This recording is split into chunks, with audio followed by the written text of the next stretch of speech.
ẹ kú dídí àsìkò yìí ní gbogbo ibi tẹ́ bá ti láǹfààní láti máa gbọ́ mi láti máa wò mí tó bá fẹ́ dàbí everybody ó gbọ́dọ̀ máa ronú bí everybody.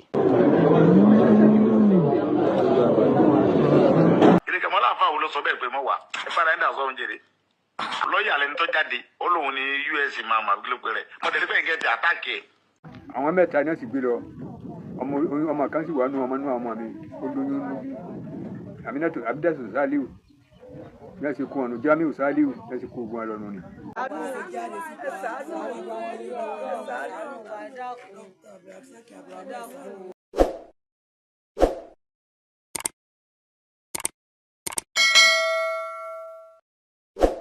ọ̀tẹ̀ ló ń jẹ́ ìlú ń pè ọ́ kò sẹ́ni tí ò lórúkọ tiẹ̀ àti wípé ọmọ kì í gọ̀ títí sẹ́ẹ̀ kó gbàgbé orúkọ ara rẹ̀. ààfin tèmi ò nílò ìdánimọ̀ lọ́jà tó bá dọ́jà báyìí wọ́n á mọ̀ bó dọ́jà ni èmi tí ń tòótọ́ Samuel Owóyẹmí fẹ́lẹ́fẹ́lẹ́ láyé lórúkọ mi fẹ́lẹ́ ní gbogbo èèyàn mọ̀ mí sí èmi náà kọ́ Ọlọ́run ọba òkè ló fún mi ṣe ní gbogbo ìgbà. wípé a kú oṣù tuntun nínú oṣù yìí ohun mèremère a máa wọlé tọ̀ wá bàbá jáde ire ni bàbá wọlé ire ni nínú oṣù tuntun yìí ohun tá a lélẹ̀ nínú oṣù tí ó kọjá tọwọ́ wa ò bá ní ìrọ̀rùn ní ọwọ́ wa yóò tẹ̀ nínú oṣù tuntun yìí happy new month. ẹ jẹ́ ká ṣe ní tààràtà ká má bá òpó lọ lé olóró ká má fi ọ̀pá pọ̀lọpọ̀lọ péjọ a very quick one lórí bó ṣe ń lọ náà ni láti update yín láti jẹ́ kẹ́ ẹ mọ bó ṣe ń lọ. ẹ jẹ́ n kọ́kọ́ bẹ̀rẹ̀ báyìí wípé mo lè sọ di mímọ̀ wípé nǹkan tó ń bá wa fínra ní ilẹ̀ Yorùbá ó jẹ́ ohun tí a gbọ́dọ̀ pẹ̀kẹ́lù lásìkò yìí a gbọ́dọ̀ tètè mójútó torí ẹnìkan torí ọ̀la ni a sì gbọ́dọ̀ dákẹ́ nítorí tá a bá dákẹ́ ó dàbí pé a fi iná sí orí òrùlé sùn ni nítorí pé tí ó bá ń lọ báyìí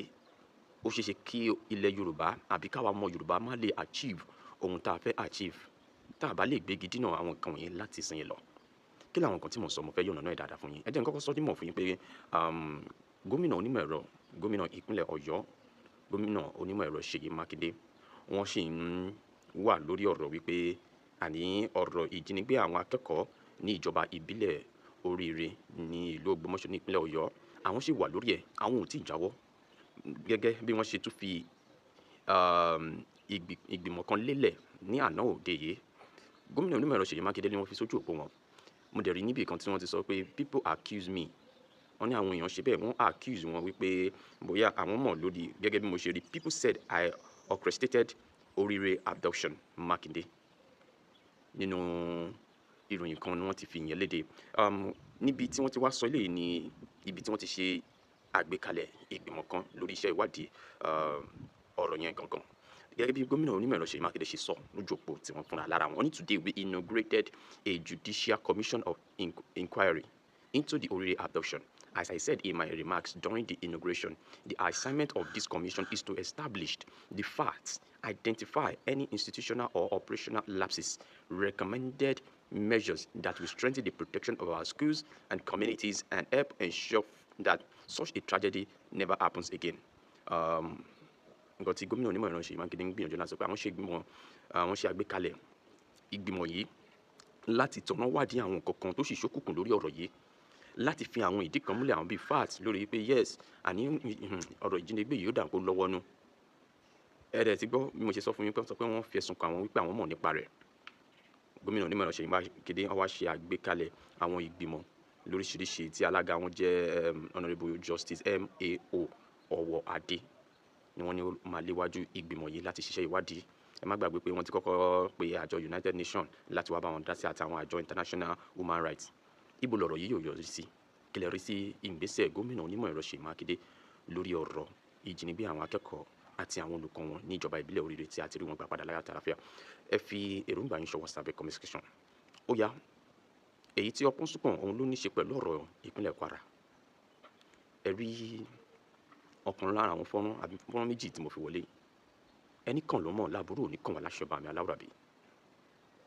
mo sọ di mímọ̀ lẹ́ẹ̀kan fún yín pé lára nǹkan tó ń bí àwọn afúnra ní orílẹ̀-èdè yìí ni wípé ọ̀rọ̀ ẹ̀sìn tá a bá dẹ̀ mú ọ̀rọ̀ ẹ̀sìn kúrò ká fi ẹ̀sìn sílẹ̀ ká gbájúmọ́ ohun tí a fẹ́ gbájúmọ́ yìí ó ṣeéṣe o kí àwọn kan máa wọlé nítorí ọ̀rọ̀ ẹ̀sìn yìí ni àwọn èèyàn kan gbé sórí tí ó jẹ́ kí wọ́n má rí àwọn nǹkan kan tó yẹ kí wọ́n rí nínú ọ̀rọ̀ tó wà lẹ́yìn ọ̀rọ̀ ẹ̀sìn ní àwọn èèyàn kan fi ń wo àwọn nǹkan tí ò yẹ kí wọ́n fi ojú ẹ̀sìn wò, tó yẹ kí wọ́n look beyond wípé ohun tó wà lẹ́yìn ó máa kọjá ọ̀rọ̀ ẹ̀sìn, àgbọ́dọ̀ máa tún fi ọ̀rọ̀ ẹ̀sìn wo àwọn nǹkan wọ̀nyí.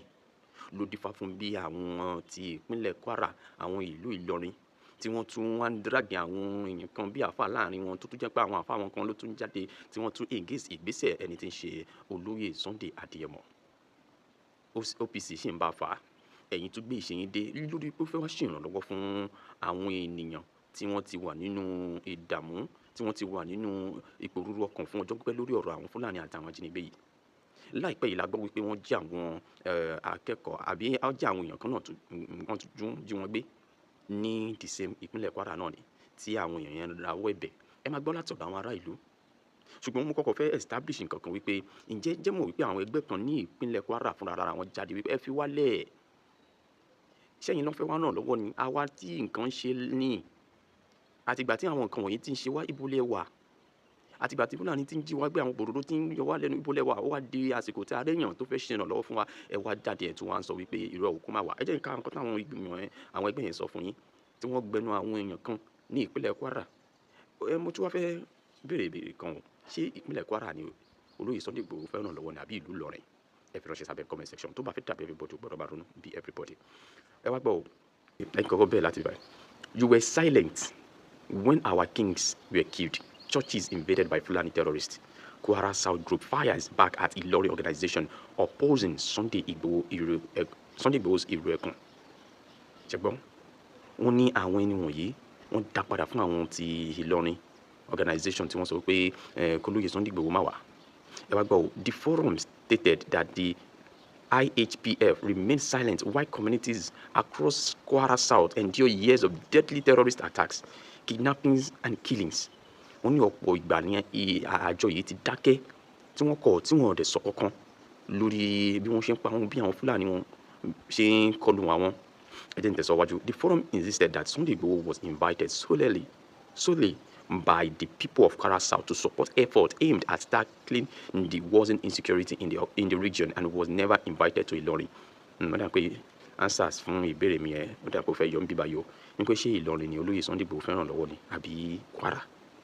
Ohun táwọn ará bíi tí wọ́n sọ lélẹ́yìí. In a statement issued on Tuesday by convener of the forum, Obashola Ayomide Ridwan, through its secretary, Olasende Oluwatoba, the organization said those opposing the invitation had failed to speak out when residents of Kwara South are being massacred, kidnapped, and forced to abandon their ancestral homes. Wọ́n ní àwọn tí wọ́n ń bọ inú àtẹ́ lo ìgbésẹ̀ Olóyè Sunday Igboho láti wá ràn wọ́n lọ́wọ́ lórí ọ̀rọ̀ ètò ààbò. Níṣẹ́ ni wọ́n dákẹ́, wọn ò sọ kankan látijọ́ yìí tí gbogbo àwọn ìkọlù yìí ti ń ṣe tó ti ń ṣẹlẹ̀ sí àwọn táwọn èèyàn ti fi ilé wọn sílẹ̀ tí wọ́n ti lọ síbi tí wọ́n rí pé ààbò dájú. Ẹ jẹ́ n tẹ̀síwájú. You are enablers of insecurity. Go and sit down. Wọ́n ní kó lọ jókòó jẹ́. Sunday Igboho is only concerned about Kwara South. We invited him to our region, not Ilorin, the statement said. The forum questioned the moral authority of the Ilorin Heritage Preservation Foundation to oppose its security initiatives, stating that the organization never condemned the wave of attack that have devastated communities across Kwara South. Wọ́n ní wọn ò sọ̀rọ̀ láti jọ yìí nígbà tí àwọn kojú àwọn kan, nígbà tí nǹkan ṣẹlẹ̀ sí àwọn, ó wá di àsìkò yìí àwọn tó wá rẹ́ni tó fẹ́ ràn àwọn lọ́wọ́ ẹ̀ tí wọ́n á fẹ́ gbógun dìde. Ẹgbẹ́ yìí wọ́n sọ pé àwọn ò ní gbà o. When our region was deserted and under constant attacks on our people, did you issue any statement or sympathize with us? The forum asks. Very deep. Wọ́n nígbà tí gbogbo ẹ̀ ń ṣẹlẹ̀ issue statement ṣe fi ọ̀rọ̀ léde àbí bá wa kẹ́dùn. According to the group, Kwara South remains the worst hit part of Kwara State by insecurity, with communities repeatedly attacked by armed Fulani terrorists. Wọ́n ní apá ọ̀dọ̀ tí wọ́n yẹn ṣe rí Kwara South yẹn, ó jẹ́ ibi kan tí àwọn kọlọ̀nà sí ẹ̀dá yìí, wọ́n máa ń gbógun tí wọ́n gan, wọ́n máa ń kọlù wọ́n gan ní ìpínlẹ̀ Kwara. Wọ́n ní àwọn agbésùnmọ̀mí tí àwọn Fulani ni wọ́n sì ń ṣe àwọn kan wọ̀nyí.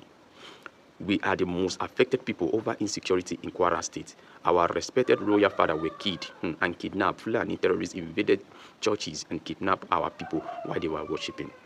Wọ́n náà ti kọlu àwọn ilé ìjọsìn, wọ́n pa àwọn ọba aládé. Àwọn arábí yìí sọ̀rọ̀ ilẹ̀kùn. Okay, the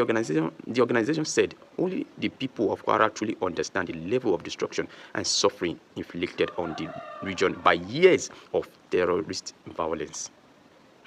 ẹ wá gbọ́ nǹkan tí wọ́n sọ bí báyìí. We are the ones who know what we are facing in Kwara South. Several communities has been deserted. Our businesses and our economy have been crippled because of daily attacks. It stated the forum maintained that Sunday Igboho's interest is limited to helping secure Kwara South and insisted that his visit was nothing to do with Ilorin. Sunday Igboho wọ́n ní kò ní kan ṣe pẹ̀lú pé ẹ̀yin ti Ìlọrin ẹ fọwọ́ mú Ìlọrin yín káwa ti apá Kwara South káwa náà fi ọwọ́ mú ọ̀dọ̀ wa àti ẹni tó lè ràn wá lọ́wọ́ ni wọ́n ń gbìyànjú láti sọ níbẹ̀ yẹn. Wọ́n ní àwọn làwọn we are the ones bearing the pains, agony, and we will not fold our arms and allow Fulani terrorists to wipe out our people. We are tired of paying ransom. We are tired of burying our people. Most of our local powerful hunters have also been killed. Ẹ wo àwọn arábí yìí sọ̀rọ̀ wọn fi dábàá odò dídùn ẹ̀fọn a máa yúnra dé egun ni wọ́n wá sọ bí kan tó jẹ́ pé we are not coward. We will not allow anybody or any group to downplay our efforts. We are not afraid of intimidation from anyone. Our region is very important to us. Those who are sowing seed of discord against our region should be questioned over their motive and whether they want Kwara to be safe. Ṣé ti gbọ́? Ṣé rí àwọn kan wọ̀nyí ń dùn wọ́n ni wọ́n ṣe ń bọ̀ ẹ̀ ni wọ́n ṣe ń fi èròǹgbà wọn hàn pé sẹ́ẹ̀ irú eléyìí ò gbọ́dọ̀ ṣẹlẹ̀. Ok, wọ́n ti yànnà náà nísìn ẹ̀yin ti Ìlọrin ẹ fọwọ́ ara ẹ fi ọwọ́ mú ọ̀dọ̀ yín. Ẹ fi àwa ti Kwara South ẹ fi wálẹ̀ ẹ jẹ́ ká gbájúmọ́ nǹkan tó wà lọ́rùn wa báyìí. Ẹ rí pé nígbà tó lóye Sunday Igboho kọ́kọ́ lọ nígbà náà ẹ rí ìdùnnú yẹn lójú àwọn aráàlú yẹn pé yes àti fẹ́ bọ́ àbí àtẹ̀ ti bọ́. Bọ̀ nígbà tí ó kúrò tán lóríṣiríṣi nǹkan wá bẹ̀rẹ̀ sí ní jáde. Ẹ̀yin ti Kwara South Yorùbá bọ̀ wọ́n sọ pé tó bá kọ wájú sí yín kó tá tó bá kọ̀yìn sí ẹ kó tá tó bá kọ̀yìn nìkan kẹ̀ tó ràn ara yín pa ọ́. Ẹ̀yin ilé máa fi ọwọ́ ara yín tún ara yín ṣe o lórí ọ̀rọ̀ olóyè Sunday Igboho láti wá ràn yín lọ́wọ́. Ó dàbẹ̀ ṣe ìránṣẹ́ ìkìlọ̀ sí àwọn ẹgbẹ́ yìí ní ìlú Ìlọrin kọ́ lè mọ̀ wípé àwa gangan ẹ̀yin gangan ní ìpínlẹ̀ Kwara South ní apá Kwara South gangan ẹlẹ́ nílò ìrànlọ́wọ́ yìí gangan nítorí ẹ̀yin lẹ lọ Ọ̀yọ́ lẹ tọ̀yọ́bọ̀ lẹ rí gbogbo nǹkan tí ojú ti rí. Olóyè Sunday Igboho sọ nǹkan kan níbi àbẹ̀wò sí ọba Bariga Shomolu láti tọ ìmọ́lẹ̀ sí ohun tó ń ṣẹlẹ̀ láàrin Ìbà Gani Adams àti olóyè Sunday Igboho. Ṣe rí pé olóyè Sunday Igboho mẹ́nuba ọ̀rọ̀ àwọn OPC ẹ wá wo ọ̀nà tí wọ́n gbé gbà. Ẹni tó ní làákàyè ẹni tó ní ọgbọ́n ẹni tó ń fi ọ̀rọ̀ tútù àti àwọn kan láti fi tó ọ̀rọ̀ ṣe wá rí pé kò bẹ́ẹ̀ ní kẹ́ni jà kó ríro. Ẹ má jẹ́ kí n dá yín lágara ọ̀rọ̀ tó bá fẹ́ dàbí everybody ó gbọ́dọ̀ máa ronú bí everybody bó ṣe ń lọ ní mo sáré ní kí n wá sí ti gbọ́yìn yẹn o tó bá nítorí gbogbo àwọn nǹkan wọ̀nyí ẹ gbọ́dọ̀ mọ bí nǹkan yín ṣe lọ a sì ní dákẹ́ mo sọ fún yín pé a gbọ́dọ̀ yọ ọ̀rọ̀ ẹ̀sìn kúrò ẹ̀wọ̀n tí wọ́n fojú àfààyàn rí tí àfààyàn fi wà force láti polóyè Sunday Igboho láti yọ̀nà náà àwọn nǹkan kan lórí ọ̀rọ̀ tó wà lẹ́yìn náà ni. Mo ní àwọn èèyàn kan tí wọ́n sọ̀rọ̀ lórí ohun tó wà lẹ́ lásìkò yìí àti àwọn èèyàn tí ọ̀rọ̀ kàn gangan ní ìpínlẹ̀ Kwara tẹ́ bá rí bàbá kan bàbá yìí tẹ́ ṣàlàyé nípa ọmọ ẹ̀ tí wọ́n tún gbé toyúntoyún. Ìyá yìí sọ pé tìpátìpá ni wọ́n fi ń oh my God ni wọ́n fi ń gbé òun dìde kó tó di pé wọ́n fi òun lẹ̀ wọ́n tún wá ń rawọ́ ẹ̀bẹ̀ sí gómìnà ìpínlẹ̀ Kwara gómìnà Abdulrahman Abdulrazak ẹnu tí ń kùn yín jù ẹ̀rọ ọjọ́ ọ̀la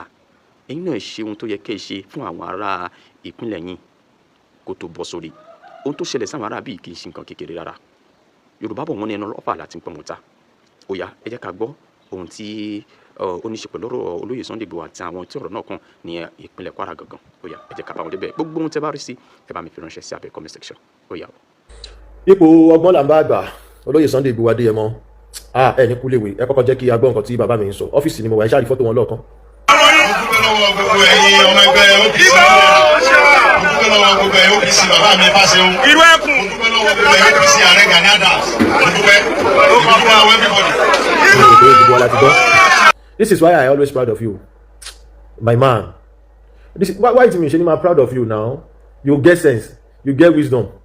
you have knowledge. You are intelligent, you are so smart, wise. Even you are golden, you are good, you are a diamond. I love you. You bust my brain. Mo sọ fún yín, eléyìí náà ń pè ní tán bá lé ejò síyàn lékú sí. Bàbá mi Ìbà Gani Adams ṣe rí báyìí mẹ́kọ̀ọ́sẹ̀ tó bá yín jà. Ẹ wá rán àwọn ọmọ síta kán máa sọ̀rọ̀. Àwa wá ṣẹ́nukù, àwa ò fẹ́ backfire. A ṣẹ́nukù pé no, eléyìí kọ́ ló kàn wá kù nílẹ̀ Yorùbá. Kéèyàn máa búra ẹni kọ́ ló kàn. bí kì í ṣe pé ìfọwọ́sowọ́pọ̀ pé ọjọ́ túlù ṣe kílù sùn ọ̀ kò sí àwọn yín tó jáde tán sọ̀rọ̀ ẹ̀gàn kò sí àwọn yín tó jáde tán sọ̀rọ̀ tẹ̀ àdìwá ń sọ fún yín gbogbo gbà yẹn pé bàbá yìí ẹ ní sùúrù okùn kí wóoru káwa rúru olóyè Sunday Igboho ti fara dà so many years láti bẹ̀rẹ̀ republic padà wálé orí ọmọ ló pọ̀ mọ́yọ̀ ìgbà tẹ̀lé náà gbà o àbí àwọn kan tó jáde lọ wọ́n tó ṣe pé láyé fọlọ́ táwọn láyé ṣàwọn kò yẹ kó máa lọ bẹ́ẹ̀ in fact wọ́n ló dé díkò kí n fẹ́ jẹ́ kí ìdí òun ó bàjẹ́ ìtumọ̀ nǹkan tí olóyè Sunday Igboho ṣe nìyẹn àtolóyè Sunday Igboho àtàwọn ọmọdọ́mọ yín ilẹ̀ Yorùbá ilẹ̀ adúláwọ̀ kò ní gbóná mọ́ yín láéláé in fact I'm proud of you mi fẹ́ kí program yìí gùn jù I'm just proud of you.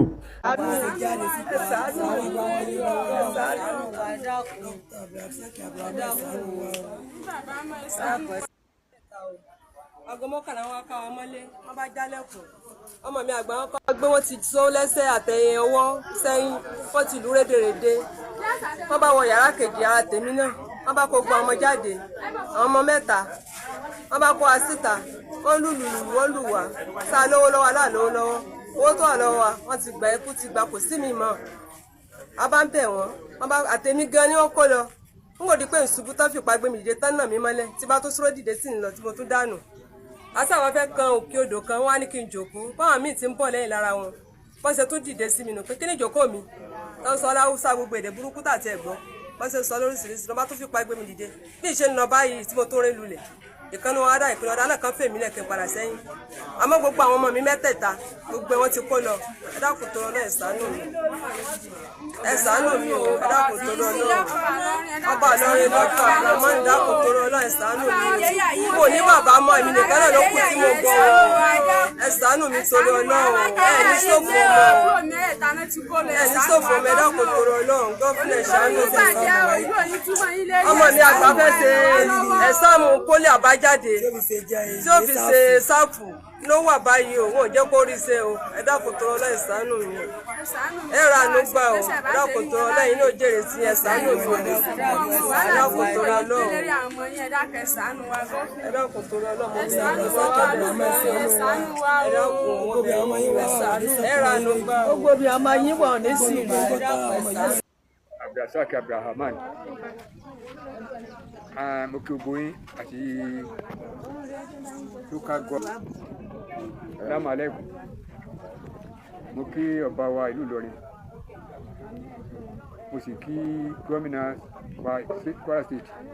mo kí chairman wa local government wa Ìlọrin East gbogbo ohun tó ṣẹlẹ̀ sí mi ní mo fẹ́ ìṣẹ̀lẹ̀ gbogbo yín ọlọ́run ó sàlámù ọ̀nà mọ̀kọ́ wọlé akẹ́kọ̀ọ́ ṣàánú wa tí ń ṣẹlẹ̀ ají ní òru jẹta ní nǹkan bí aago mọ́kànlá ìjẹta yẹn bá ń jáde kó máa rí gbà pẹ̀lú sẹ́gì àmà wọ́n já àtàbà yìí dé yẹn wọlé gírígì ọba yìí dé wọ́n bẹ̀rẹ̀ sí sílẹ̀ kó kálukú ni ọmọ mi tí ó dúró kọ́kọ́ gbé lọ yìí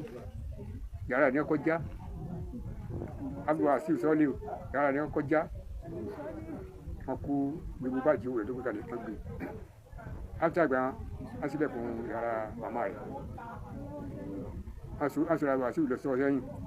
after àgbà wọn sílẹ̀kùn yàrá màmá rẹ̀ gbogbo tó náà ní ilé wọn sáà kó wá síta èmi yìí náà gan mọ́ wà nulẹ̀ ibi tí wọ́n ṣe gbìdìgbìdì wáyé dé yọjú wáyé dé bẹ́ẹ̀ tó wọ́n mi náà sí ọ̀dọ̀ nù sáfìdí mi gólẹ̀ nínú ilé tó mo tẹ̀ já èmi ò tẹ̀ gbé léèdè tí wọ́n sọ mo sọ fúlàní o mo ìsò ìbú mo ìsáwúsá wọ́n ṣe ń sọ gbé ẹ̀rọ ni àgbélé tí wọ́n sọ àmọ́ èdè tí wọ́n jẹ́ dì sí àwọn máa pé bòrò ni wọ́n àwọ̀ wọn tí mo rí bòrò ni wọ́n wọ́n sì nà mí nígbà tí wọ́n nà mí tí ò jẹ́ rí wọn wọ́n ta òfin fún ìkábọ́jú wọ́n ta tọ́sí mi lójú ni tọ́sí ẹ̀rìmọ̀ ní àtàsí mi lójú mo lè rí wọn wọ́n kàn tó jí sí mi láàyè wọ́n sì gba sẹ́ẹ̀tì mi nígbà wọn owó dáhùn dáadáa lọ dáhùn òsì jẹ́ jáde mo já kiri wúrà sára àdú mo já pé nígbà wọn wà lọ tán yányá mo sì wá jáde lọ pé àwọn èèyàn àwọn mẹ́ta náà sì gbé lọ ọmọ kan sì wà nù ọmọ mi olóyún nù Aminatu Abidatu Saliu lẹ́sìn kún ọ̀nà Jamiu Saliu lẹ́sìn kún ogun ẹlọ́nu láti jẹ ẹ̀ta àti ìgbòho afẹ́kẹ́ ìsànú wa nítorí ọlọ́run bá ti sànú ní ìsànú mi ọlọ́run ní jí ó tẹ̀lé yín bàjẹ́ o pé innamal mar'u hadisu ba'dahu fakun hadifa hasan man wa gbogbo nǹkan ní ọ̀pọ̀ rẹ̀ káfí yí pàtàkì tá a bá sọ fún yín pé Ìlọrin ó ṣe ilẹ̀ Yorùbá ẹ lọ́mọ kékeré ni wá ẹ pé àlọ́ máa lè ẹ là ń sọpọ́tì Fúlàní ìwọ èmi àtàláyédájúrí tí ń wò mí gbogbo àjọgbọ́n bí bá láwà ní lórí ọba Ìlọrin ni sẹ́mi ni mo gbé láwà ní lórí ọba Ìlọrin ni kò tí ju 50 years lọ kò tí ju 30 lọ 70 years ni Ìgbòho náà jọba kò sẹ́ni tó lè kò sẹ́ni tí wọ́n gbé tán jọba àkọ́kọ́ Ìlọrin lójú ẹ̀ láàrin èmi àti ẹ ìtàn náà là ń gbọ́. Bí Ìlọrin bá jẹ́lẹ̀ Yorùbá ó ti yé olóyè Sunday Igboho ní pọ́blẹ́mù níbẹ̀ yín tá à ń sọ fún yín nù ṣé a máa sọ̀rọ̀ mọ́ ni lórí mídíà àti lẹ́nu àwọn ọmọ Yorùbá láti wọ́n sọ pé Ìlọrin ilẹ̀ Yorùbá Ìlọrin ilẹ̀ Yorùbá ní reality Ìlọrin kì í ṣe ilẹ̀ Yorùbá. ẹ ń gbàgbé láti share fídíò yìí o pọ́blẹ́mù tí Kwara State ní báyìí ó ní pé ń bẹ ní abẹ́ agbára àṣẹ Ìlọrin tí Ìlọrin sì ń bẹ ní agbára àṣẹ Haúsá Fúlàní ṣé a máa sọ̀rọ̀ mọ́ ni. So nípa pé olóyè Sunday Igboho ó ní pọ́blẹ́mù pẹ̀lú Ìlọrin ní tó simple ni ó ti yé kò ṣe tó le rárá bọ́ pọ́blẹ́mù tó wà ń bẹ ni wípé kò sí relationship kan tó dán mọ́rán láàrin ìpìlẹ̀ Ìlọrin àti ìpìlẹ̀ Yorùbá nation gbà yẹ ibi tí pọ́blẹ́mù ti ń bọ̀ nìyẹn kò sírú ọṣẹ tẹ́ ẹ fẹ́ fi wẹ olóyè Sunday Igboho lójú àwọn alágbára Ìlọrin tí wọ́n ó trust olóyè Sunday Igboho láyé kò possible bó ẹ̀ ní fẹ́ gbọ́ yẹ bìkọ́ yìí tí wọ́n ti fi Yorùbá nation dá lára ń gbà yẹ ọba Ìlọrin ló dáná lọ́wọ́ wọn Ìlọrin ló dáná lọ́wọ́ wọn bí ọ̀tọ̀ ẹ sí pé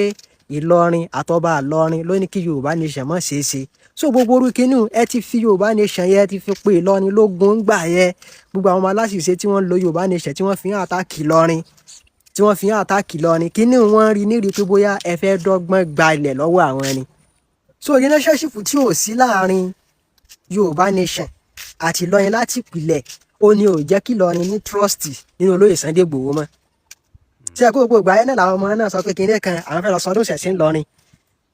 ẹ understand so gbogbo àwọn kinní làwọn náà rò mọ́ra wọn pé ṣé kò tí ì ṣe another plan ti lélẹ̀ sáwọn lórí burúkú ọmọ láyébàjẹ́ ò ti ní lo opportunity pé àwọn gbolóyè Sunday Igboho láàyè kán ti bẹ́ẹ̀ títí dí mọ́ disturb lọ́rin gbogbo ẹ̀ náà ló ṣe kinní ló wọnú ara wọn ìfọ̀tẹ́nìkan bá jọ ọmọ yíbò bá ti ń sọ̀rọ̀ yìí tó bá jẹ́ bí èèyàn bí olóyè Sunday Igboho tó lágbára tó náà kọ́ ọmọ ogun káàkiri tíjọba fún lágbára tí relationship wọn àtàwọn alágbára Ìlọrin tó bá dán mọ́rán wàláhì yóò wọ Ìlọrin yóò ṣiṣẹ́ tó fẹ́ ṣe kò sì ní fi pọ́blẹ́mù kankan bẹ́ẹ̀ ó lápẹ́ kò sí relationship kankan tó dán mọ́rán láàrin àwọn Yorùbá àti Ìlọrin ó ní gbogbo tí ń ṣẹlẹ̀ for example bí mo ṣe wà kí mi jó olóyè Sunday Igboho báyìí pẹ̀lú bí mo ṣe ní relationship tó wà òkè pẹ̀lú àwọn Ìlọrin ó ti yé mi ò lè sọ pé mo fẹ́ gbèrú gbèsè tó lóye Sunday Igboho fẹ́ gbé yẹn kí wàá nírú pọ́blẹ́mù tó lóye Sunday Igboho ní níta sọ fún yìí nìyẹn ọ̀tá tẹ́ ti fi pilẹ̀ ó ní òjẹ́kọ́ rẹ̀ fẹ́ wọ̀ mọ́ onílàákà ní kó ran oníṣu ojú bẹ́ẹ̀ lọ. olóyè Sunday Igboho àti ìró ẹkùn wàhálà ẹ̀ ní pọ́blẹ́mù bọ́n tí màá kàn sọ fún yín ní pé gbogbo táwọn ẹlẹ́sìn ọba sàfi sáwọ̀ tó di pé wọ́n mọ̀ fi àtàkì ẹ̀sìn ẹ̀dá kẹjọ ẹ mọ̀ fi gbogbo agbára tẹ bá ní ẹ mọ̀ fi àfọ́dì ẹ̀ torí gbogbo tí ń ṣẹlẹ̀ náà ọwọ́ wọn náà ló ti wọ́ wá kò jù bẹ́ẹ̀ lọ. lọ́ọ̀yà tí agbẹnusọ̀rọ̀ wọn nílùú Ìlọrin látara interview táwọn kan grant fún wọn mo rí àwọn ọ̀rọ̀ tí wọ́n sọ̀rọ̀ against olóyè Sunday Igboho ṣàwàlẹ̀ mọ́ pàápàá jùlọ tí wọ́n sọ̀rọ̀ against ìrù ẹkùn ẹgbẹ́ olóyè Sunday Igboho ṣàwàlẹ̀ mọ́ nílùú Ìlọrin mo wá rí àwọn ọ̀rọ̀ tí bàbá náà sọ mo rí pé kì í ṣe ọ̀rọ̀ tó kéré ni ọ̀rọ̀ tó sì tóbi ni ẹ dáhùn gbogbo tí jẹ́ ìlú Ìlọrin ẹ̀yin àfáà wa nílùú Ìlọrin ẹ jẹ́ ká kọ́kọ́ jọ bá ara wa sọ̀rọ̀ dáadáa gbogbo ẹ̀yin onímọ̀ nílùú Ìlọrin gbogbo ẹ̀yin kànnà àwọn ẹ̀yin èèyàn nílùú Ìlọrin ẹ jẹ́ ká kọ́kọ́ send message síra wa lọ pàápàá jùlọ ẹ̀yin àfáà ẹ jọ ẹ̀yin bàbá wa àfáà àgbà nílùú Ìlọrin ó ṣe mí léèmọ̀ tá a bá ń gbọ́ lẹ́nu ẹ̀yin àfáà àgbà nílùú Ìlọrin wípé ẹ ò gba ìrù ẹkùn láàyè nínú Ìlọrin kò sẹ́ni tó yà wá lọ́tọ̀ ẹ̀yin Ìlọrin lẹ̀ ń yára yín ẹ gbọ́ mi dáadáa kò sẹ́ni tó ya Ìlọrin lọ́tọ̀ Ìlọrin ló ń yára wọn pé Fúlàní ni wá kì í ṣe Yorùbá ọ̀pọ̀lọpọ̀ àwa tá a wà ní under Kwara State gbogbo àwa ìlú tá a wà ní under Kwara State ní ìpàwá náà ní pé Fúlàní ni wá kí ẹ wá sọ pé àwa tá a jọ fàǹsìn tí wọ́n ní Fúlàní ni wá a kì í ṣe Fúlàní a kì í ṣe ìrànmọ́là àmọ́ wọ́n ti pín wa sábẹ́ Ìlọrin, wọ́n ti pín wa sábẹ́ Kwara State. Àrọ́gbọ́n dá sí. Nǹkan kan ni mo fẹ́ kí ẹ̀yin àfáà wa àgbà nílùú Ìlọrin mo fẹ́ kẹ́ ẹ lọ dìmú. Ẹ já kúrò níbi ọ̀tẹ̀ o. Ẹ já kúrò níbi kèfèrí lẹ́nìkan o. Ẹ já kúrò níbi ọ̀ṣẹ́bọ lẹ́nìkan o. Ẹ já kúrò níbi ẹnìkan ò kírun ẹnìkan kì í ṣe mùsùlùmí o. Bẹ́ẹ̀ bá kúrò ńbẹ̀ ẹ lè rí gbádùn, ẹ lè rí fọkànbalẹ̀ nínú Ìlọrin. Kò sí nǹkan kan tó ń já Ìlọrin bọ́jú láyé. Ẹ má bínú gbogbo àwọn ẹtí ẹ jẹ́ èèyàn wa, fans wa, ẹ̀yin ọ̀rẹ́ wa nílùú Ìlọrin. Ẹ má bínú pẹ̀lú ọ̀rọ̀ tí mò ń sọ yìí, ẹ má bínú, ẹ fi mí yà lẹ́bi Muhammad. Kò sí tó ń já ìlú Ìlọrin kulẹ̀ láyé. Ìlú ẹ̀sìn ni o, ìlú ẹ̀sìn ni o, ìlú ẹ̀sìn ni o. A ti gbé ẹ̀sìn yẹn lé orí ju ayé lọ, ju ayé wa lọ. A ti gbé ẹ̀sìn yẹn lérí ju ọjọ́ ọ̀la wa lọ. Nǹkan kan ni mo dẹ̀ fẹ́ kẹ́yìn èèyàn mọ̀ dájú. Ẹ̀sìn wa ni ẹ̀sìn, ó nígbà tẹ́sìn dé o, gbogbo ẹ̀ ló wà nínú àkọọ́lẹ̀. Àwọn bàbá kan ti ń ṣayé bọ̀ kẹ́sìn ò tó dé. Ayé ò dàrú mọ́ wọn lọ́wọ́, ìgbà ò dàrú mọ́ wọn lọ́wọ́. Wọ́n dẹ̀ ń ṣe ayé yẹn, wọ́n dẹ̀ ń ṣe o. Síwájú kẹ́sìn tó dé. Nígbà tí ẹ̀sìn wa dé tán, ẹ bàbá wa nílùú Ìlọrin, ẹ má jà fẹ̀sìn bàtìrà wa jẹ́. Ẹ má jà fẹ̀sìn ká fi bàtìrà wa jẹ́. Ẹ̀sìn ni o, Islam ni o, Islam ni o, ìlú ẹ̀sìn ni o, ìlú ẹ̀sìn ni o, ìlú ẹ̀sìn ni o. Gbogbo àwọn opportunity láti lose, gbogbo àwọn ẹ̀sìn tá a pariwo yẹn ó ń kó jàǹbá bá wa. Sami Allahu liman hamida. Ọlọ́run nìkan ọba tó ní mí ló mẹni tí ń sìn wọn. Nígbà tó lọ ṣépè kan lárúkọ rá tó ní wailun lil musallin ba'da ista'aza wal basmala. Tó ní wailun lil musallin. Ó ní ebi Ọlọ́run, ìdààmú Ọlọ́run kó máa bá àwọn kírun. Àwọn kírun wo? Alladhina hum an salati sahun, alladhina hum yura'un wa yamna'una al-ma'un. Àwọn tí wọ́n kírun kárí ni. Àwọn tí wọ́n kírun kárí ni. Àwọn tí wọ́n ṣẹ̀sìn kárí ni. Ẹ má jẹ́ ká gbé ẹ̀sìn Islam lórí kọjá ìgbésí ayé wa gangan. Ìgbésí ayé wa ọ̀tọ̀ ni. Ẹ gbọ́, ìgbésí ayé tá wá lò láyé yìí ọ̀tọ̀ ni. Ó dá dúró. Ẹ̀sìn ó dá dúró ọ̀tọ̀ ni. But a ti ń fi ẹ̀sìn yẹn, a ti fi ń challenge ìgbésí ayé wa tó ti wá ń affect ìrìn àjò ayé wa gangan. Olóyè Sunday Igboho ọmọdé yẹn mọ́ kì í ṣẹlẹ̀ bọ́. Kò sí nǹkan tó báàdì ṣàlẹ́yìn àfáà lọ́rùn tẹ́ kì í ṣoògùn náà. Olóyè Sunday Igboho tó bá sọ pé èmi máa ń ṣoògùn o.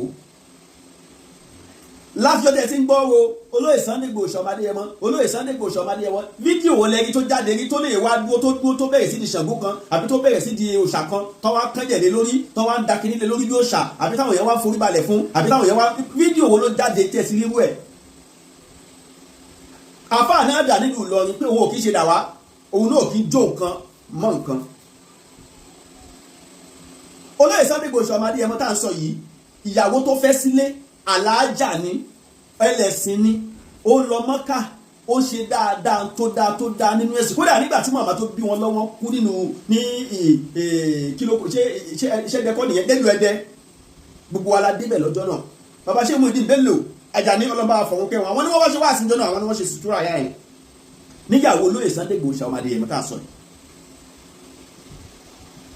Ọmọdé yẹn mọ́ ìjà tí Olóyè Sunday Igboho ọmọdé yẹn mọ́ ń jà kì í ṣe ìjà ẹ̀sìn. Kì í ṣe ìjà ẹ̀sìn. Ìjà wípé ẹ̀yin Yorùbá, ẹ̀yin tẹ́ ẹ jẹ́ tèmi, ẹ̀yin ọmọ ìyá mi, bó la ṣe fẹ́ bọ́ nínú ìṣòro, bó la ṣe fẹ́ bọ́ nínú àdánwò. USC man, mò ń pàṣẹ mẹ́sẹ̀gì lọ sí ọ̀dọ̀ yín. Olóyè Sunday Igboho ọmọdé yẹn mọ́ òjìjà ẹ̀sìn. Wọn ò dẹ̀ gbé ìwé ẹkùn wá sílùú Ìlọrin nítorí kí wọ́n bá gba Ìlọrin o àbí kí wọ́n bá yọ ọba Ìlọrin. Nítorí mo gbọ́ nínú tájú rẹ̀ lẹ́ sọ pé ọ̀rọ̀ tó ti sọ kẹ́yìn táwọn kan kóra wọn jọ, àwọn bọ̀ wá yọ, àwọn máa yọba Ìlọrin, Yorùbá ló gbọ́dọ̀ wá bẹ̀. Ẹ kú nídìí ìdò, ẹ kú níbi ìsọkúsọ. Ẹ má jà bá wọn sọmọ́. Ẹ̀yin tẹ́ ẹ wà ní ìgboro nílùú Ìlọrin tọ́kàn yín bá balẹ̀, gbogbo àgbègbè oko kọ̀ọ̀kan tó ń bẹ lábẹ́ ìlú Ìlọrin kò sí fọ̀kànbalẹ̀. Àgbègbè kọ̀ọ̀kan tí ń bẹ lábẹ́ ìlú Ìlọrin kò sí ìdùnnú, kò sí ayọ̀. Gbogbo àwọn sọ̀mí ajínigbé yìí wọ́n ń jí àwọn èèyàn bí wọ́n pa àwọn lẹ́kùn. Ẹ mọ iye ìlú tó ti di ahoro lábẹ́ kó Lagos àbí lábẹ́ Kwara State tẹ̀ sọ yìí lábẹ́ ìlú Ìlọrin. Ṣé ẹ mọ iye ìlú tó ti di ahoro ni? Táwọn bandits ti sọ ìlú ahoro. Nílùú tó kún táwọn èèyàn gidi wà ń bẹ̀. Àwọn tí wọ́n nílé nínú ìlú yẹn wọ́n padà lọ dàlejò níbòmíì látara ìní kàkún wa nílùú Ìlọrin.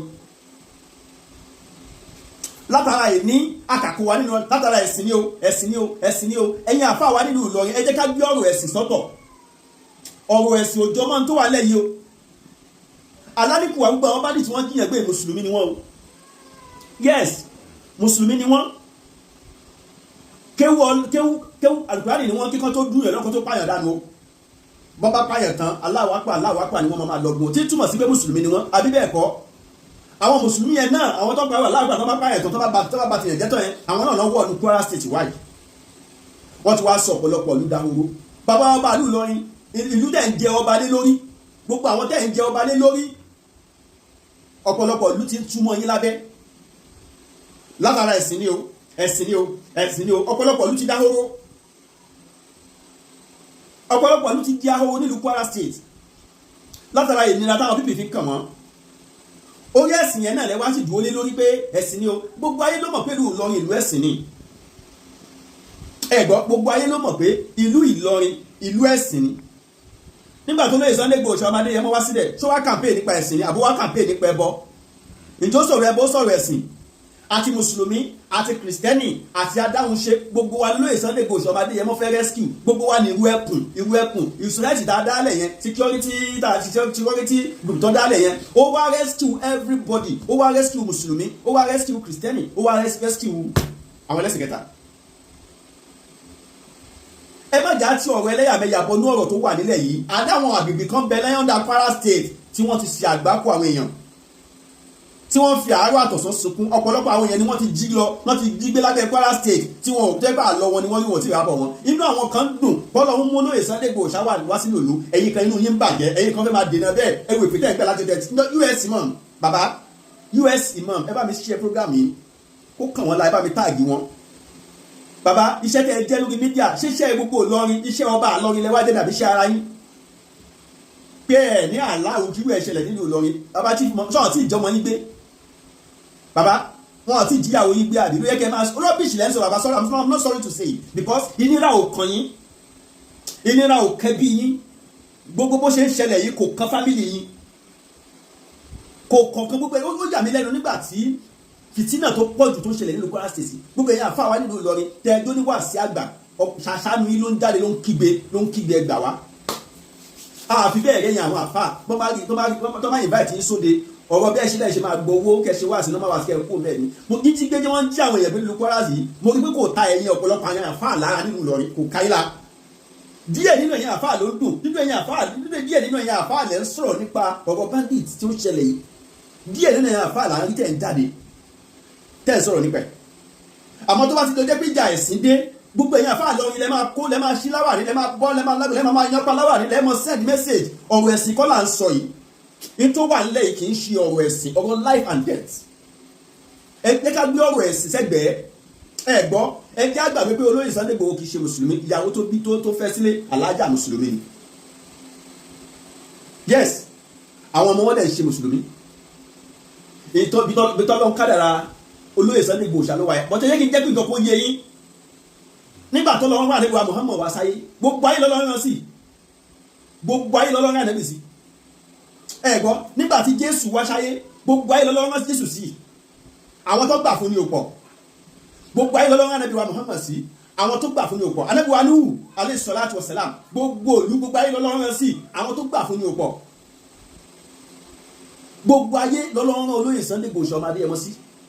pàápàá jùlọ ní Nàìjíríà táwa yìí gbogbo ìlú lọ́lọ́rán sí àti kìrìsìtẹ́nì àti mùsùlùmí àtẹlẹ́bọ gbogbo ìlú lọ́lọ́rán olóyè Sunday Igboho ọmọdé ẹmọ sí ẹ má fi ọ̀rọ̀ ẹ̀sìn ẹ má fi bà tiwa jẹ́ ẹ fi ọ̀rọ̀ ẹ̀sìn ẹ fi ń bà tiwa jẹ́ pàápàá jùlọ nínú Ìlọrin kí ló dé ẹ̀sìn tó dá sí wípé nígbà táwọn baba ńlá wá dé wọn ò bá o wọn ò bẹ́sìn yẹn o Ọlọ́run lágbára kó kọ́kọ́ fi ẹ̀sìn lélẹ̀ kó tó di pé yóò dá wa o Ọlọ́run lágbára bẹ́ẹ̀ ọmọ Ọlọ́run ò kọ́kọ́ fẹ̀sìn lílẹ̀ kò kọ́kọ́ fi ẹ̀sìn Islam lélẹ̀ kó tó di pé dá wa o àwọn baba ńlá baba wa dáyé tán kẹ́sìn ò tó dé o kí ló wá dé tá à ń fi ìdí èèyàn tá a fi ń affect ọ̀rọ̀ ẹ̀sìn ẹ̀yin bàbá wa ń lù Ìlọrin àwọn sẹ́ni mẹ́sẹ̀jì yìí pé àárín ìgboro òlú Ìlọrin lẹ́wà tẹ́tí dúró tẹ́tí yọ̀tí kankan ò ṣe yín o gbogbo àwọn agbègbè tí ń bẹ tó yíká gbogbo òlú Ìlọrin gbogbo wọn ni wọ́n ń sunkún o gbogbo wọn ni wọn ò ní fọkànbalẹ̀ gbogbo wọn ni wọn ò lè sun àsunwọra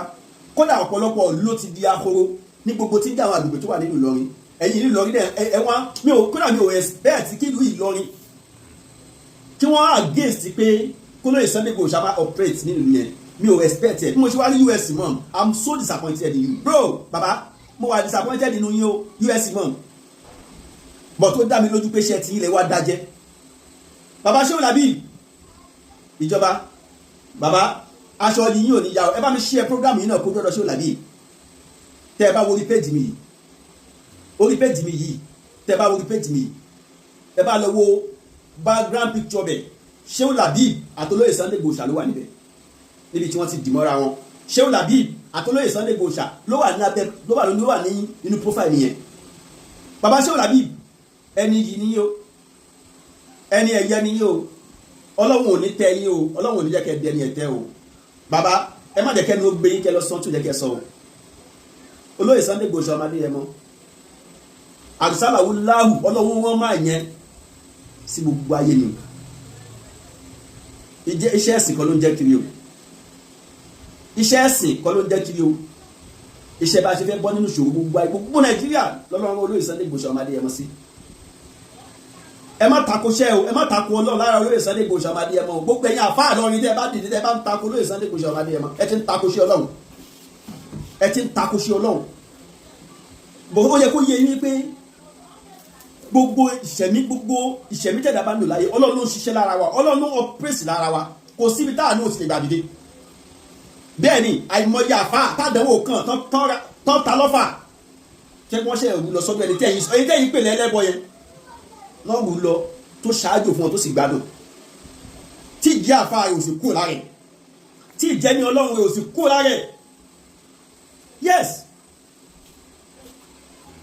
lóòótọ́ la nígbàgbọ́ nínú Al-Qur'an adúgbàgbọ́ nínú hadith tí wọ́n bá táyàn lọ́fàǹsì ṣé kámakí fati àsìlóhùn ní ẹlẹ́wà solution ni gbórí bá ń fún ẹ má disturb Ọlọ́run ẹlẹ́wọ́ paracetamol ẹ lóògùn bí inú bá ń rẹ lọ lóògùn èyí làpẹ́ Ọlọ́run inú omi o Ọlọ́run fún mi lálàáfíà Ọlọ́run fún mi lóòótọ́ Ọlọ́run máa ń gbàdúrà Ọlọ́run ò kéré àdúrà àmọ́ find solution to má disturb Ọlọ́run tọ́lọ́run yanjú pọ̀. Kí ló ní tẹ̀ ń da ọ̀rọ̀ ẹ̀sìn mọ́rọ̀ ọ̀rọ̀ ààbò ṣe kókó ẹ má jà tara wa ibi tí ẹ̀sìn bá ti ń exist tí ẹ̀sìn ti ń dùn tó ń da tí ò bá ti sí ààbò ẹ̀sìn yẹn lè tú. Àwọn pípìn ṣe wọnú mọ́ṣáláṣí wọ́n tú mọ́ṣáláṣí wọ́n wọnú church wọ́n tú mọ́ṣáláṣí ẹ jẹ́ ká gbọ́ ọ̀rọ̀ ẹ̀sìn sẹ́gbẹ̀ẹ́ kan ẹ jẹ́ ká gbé ọ̀rọ̀ ẹ̀sìn sẹ́gbẹ̀ẹ́ kan ọ̀rọ̀ ẹ̀mí là ń sọ yìí ọ̀rọ̀ security inú ìlú ààbò òun ni à ń sọ yìí gbogbo ẹ̀yà àfáà tẹ́ bá dìde sí tẹ́ wá lẹ́ against Olóyè Sunday Igboho ọmọdé yẹn mọ́ ẹ jẹ́ ká rò dáadáa o. Ẹ̀yin lẹ́yìn ní fọkànbalẹ̀ orí tẹ́ kọ́lé sí láàrin ìlú tẹ́ wà yẹn gbogbo àwọn tí wọ́n wà lẹ́yìn yẹn ń sunkún o gbogbo àwọn tí wọ́n yípo lọ́rin gbogbo àwọn tí wọ́n yíká lọ́rin inú ìnira inú ìbànújẹ́ inú ẹkún nílá ni wọ́n wà o ẹ já lò lákàyò Olóyè Sunday Igboho ọba yín ju kò lóun fẹ́ wá jọba o kò lóun fẹ́ wá yan ọba o kò lóun fẹ́ wá gbé Yorùbá nation wá sílùú lọ́rin o in tó wà áfà ni wípé ọ̀rọ̀ àwọn bandits ọ̀rọ̀ security ẹ̀jẹ̀ àjọ mójútó kí ni Nàìjíríà lè ṣe kí ló lè lọ ẹ̀yìn àfáà lọ iṣẹ́ ẹ̀ ṣàánú àwọn ẹ̀kúnnù ní ẹ̀ ṣàánú wa ni kí ni tí mọ̀tara ẹni nìkan pọ̀ fún yín báyìí ṣọ́rẹ́sì ló lè wá sọ nílọrin ni abẹ́sì ló wá kàmpéènì gbogbo àwọn olórí púpọ̀ fúnra wọn sọ sórí mídíà tí wọ́n pàdé mọ́mọ́ lóko tí ò dá tọ́ńpọ̀lọ́ lóko tí ò dá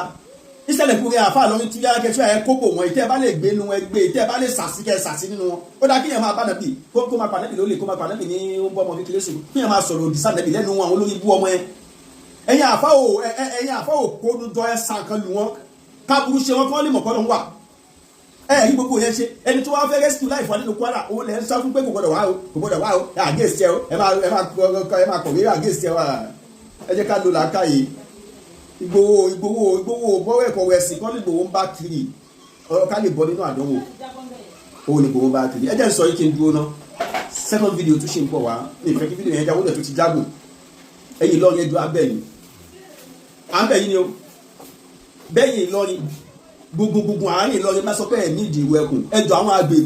agbègbè tí ọkọ̀ wọn balẹ̀ tí wọn ò lè sun àsùnwọ̀n yẹn wọ́n ní ìdí ìwé ẹkùn wọ́n ní ìdí security bẹ́yìn ò bá ní ìdí ẹ̀ ọ̀pọ̀lọpọ̀ ẹ̀yin tẹ́ sọ̀rọ̀ ilẹ̀ ní báńsà tó tẹ̀lé yín ẹni sódà tó tẹ̀lé ẹni ọlọ́pàá tó tẹ̀lé yín gbogbo àwọn tó wà lágbègbè yẹn ewu àwọn òlú tó ti kú tó ti tú àwọn bá ti tú ẹ̀rí kankan ṣe ẹni kankan ṣe sí ni ẹnìkan wá dé ó wá ní òun fẹ́ dá security kìíní ẹ wá ní ẹ̀fún láyè ẹ wá lọ́rin ẹja lò làákàyè mo fọlọ́ bẹ̀ wá ẹ dákun ẹgbẹ́ bàbá wa nílùú tí mo sọ yìí tó bá dàbí tó bá ní bákan lára yín kó rí ìlú lọ́rin fi torí ẹ̀yìn àfọ̀ òkè gbẹ jáde bẹ́ẹ̀ bá dẹ̀ jáde ẹ̀ sófin mi ó jáde kó jáde fún yín kò sí ìkọ́ tó kàn mí tó bá jáde fún mi láàfà kò kàn mí àfà làwa náà àfà ń bá bá wa kò kàn mí ọmọ ọ̀fà ni mí ṣe tó kàn mí bá fà kan bá gbẹnu wá máa bá wá máa fún sáìsì ẹ̀kọ́ kàn mí àmọ́ mo nígbà wọ́pẹ́ ẹ̀ ní wá fún mi torí pé mo wá pẹ̀lú píìsì ni ẹ̀bẹ̀ là ń bẹ̀ yín ẹgbàrú ẹkùn láàyè o bẹ́ẹ̀ bá gbà wá láàyè ní gbùgbùn ìlú Ìlọrin àwọn agbègbè yẹn wọ́n ní the security mi ní sọ yìí máa sọ yìí mo dúró náà o tèmi ò ní já sọmọ fún mi o Ọláyíwọlá lèmi jẹ́ Ajíṣafẹ́ Adéyẹmí Oríyọmí Àlàbí Ọlọ́fà mo tún fẹ́ dánu dúró lásìkò yìí náà ẹ̀yin ìlú Ìlọrin ọ̀rọ̀ ẹ̀sìn kọ́ lólóyè Sunday Igboho ṣà ń bá wá sí Ìlọrin kábà lè bọ́ nínú ìṣòro kọ́kàn wọ́n balẹ̀ balẹ̀ olólè Sunday Igboho ló ṣe gbé ìwé ẹkùn ló ṣe ìfilọ́lẹ̀ ìwé ẹkùn nílùú Kwara o mo sọ yìí mo dúró lágbára ọba àgbẹ̀kẹ́ ogójú tó wò mí ti tó gbọ́ mi àbúrò ní ṣe ìdààmú ní débà yín wàhálà òní ìjẹtì sàlámù alaykum wa rahmatullah ìlú Ìlọrin ò ní bàjẹ́ nígbẹ̀yìn gbẹ̀yìn bàbá gbálé bàbá gbòde àtànlá adarí ẹ̀ sí bàbá ọba ìlú Ìlọrin ṣéwù aláwọ̀ yá sí mùkàmí nẹ̀nẹ̀ látàkàfù wà látàkṣà ọlọ́dà bá wa ṣàlékún ìfi gígùn ẹ̀mí àti àlàáfíà ara fún bàbá ọba ìlú bàbá ìmọ̀mù fún gbogbo ìlú Ìlọrin kọlọ́ bàbá fún ẹlẹ́mì gígùn àti wọ́n yà fà ìlú Ìlọrin ọ̀wọ̀ tí mo sọ ẹ mọ́ gbọ́ sódì ẹ fi etí ìfẹ́ ẹ bá wa fi gbọ́ ẹ má tako òwe ẹkùn nílùú Ìlọrin o I need the security in the Kwara State general. Salaam alaikum wa rahmatulahi wa barakatuh.